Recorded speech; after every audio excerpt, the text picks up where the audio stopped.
Pinag-iingat na rin ang mga pulis na naka-duty sa kalsada dahil sa init ng panahon.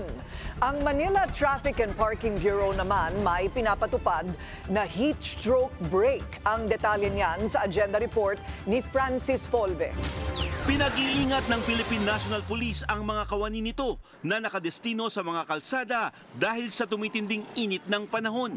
Ayon kay PNP spokesperson, Police Brigadier General Jean Pajardo, kailangan ng dagdag ingat para maiwasan ng mga sakit gaya ng heat stroke, atake sa puso at heat exhaustion. Kung kaya nila na magdala ng mga bottled water habang sila ay nakadeploy para mag-hydrate po sila at kung kaya naman po ng kanilang budget na gumamit po ng mga pangdagdag ng mga heat resistance katulad po ng mga sunblock at kung kaya rin naman po lumilim. Kung ikaw ang iyong trabaho ay patrol officer at ang duty mo ay 12 hours ay hindi naman kailangan 12 hours ay pumunta ka doon sa kainitan. Pwede rin naman from time to time ay sumilong.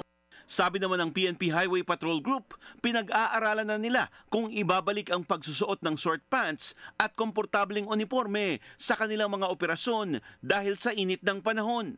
It's a good suggestion, Sir Ma'am, no? But again, we will see to it kung ito po ma-approve sa higher headquarters.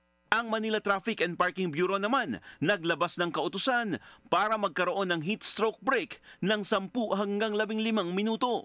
Inutos din ng LGU ang pagkakaroon ng heat stroke safety break sa lahat ng barangay tanod sa Maynila. Para sa agenda, Francis Polbe, Billionaire News Channel.